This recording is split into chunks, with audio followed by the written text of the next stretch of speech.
কয়েকদিনের বৃষ্টিতে বাজারে কমেছে সবজির সরবরাহ। এতে কেজি প্রতি সব ধরনের সবজির দাম বেড়েছে 15 থেকে 20 টাকা। সাথে দীর্ঘদিন নিম্নমুখী থাকা ব্রয়লার মুরগির ডিমের দামও বাড়তি। তবে ব্রয়লার মুরগির দাম না বাড়লেও সোনালী জাতের মুরগির দাম বেড়েছে কেজিতে 20 টাকা। ব্যবসায়ীরা বলছে বর্ষায় কাঁচা বাজারে কমেছে সবজির যোগান, যার প্রভাব পড়েছে দামে। 60 থেকে 80 টাকা কেজির নিচে নেই কোনো সবজি। কৃষকরা বলছে বগুড়ায় টানা বৃষ্টির কারণে সবজি গাছের গোড়া পচন ধরেছে।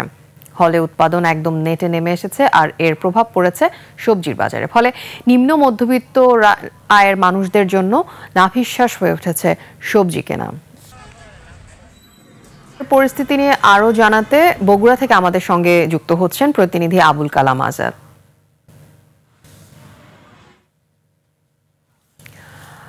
আজাদ, শুনতে পাচ্ছেন? আজাদ, বগুড়ায় বাজার পরিস্থিতি কেমন দেখছেন আমাদেরকে জানান। আপনি খবরে যেমনটি বলছিলেন বাজারের অবস্থা ঠিক তেমনই।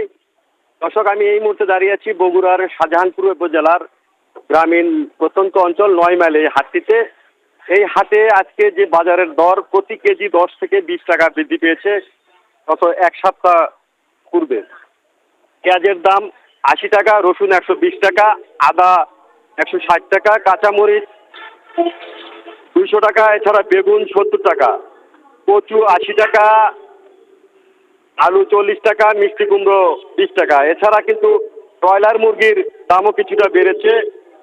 গত সপ্তাহে 150 টাকা থাকলেও এখন বাজারে 170 টাকা কেজি। এছাড়া ডিম হালিতে বেড়েছে 5 টাকা, 50 টাকা প্রতি হালি। দর্শক, অপরিবর্তিত রয়েছে গরুর মাংসের দাম।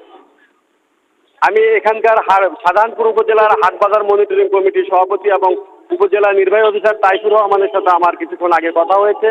উনি বলেছেন বাজার মনিটরিং এর জন্য নিয়মিত তাদের যে মনিটরিং ব্যবস্থা, ভ্রাম্যমাণ অভিযান, সেগুলো চালু রেখেছে। তারপরেও কিন্তু কৃষকেরা বলছেন বাজার বৃদ্ধি পাওয়ার কারণ প্রতি বৃষ্টির পড়লে সবজির চারার যে গোড়া, সে গোড়া পচন ধরেছে, ফলে সবজির উৎপাদনটা কিন্তু কমে গেছে।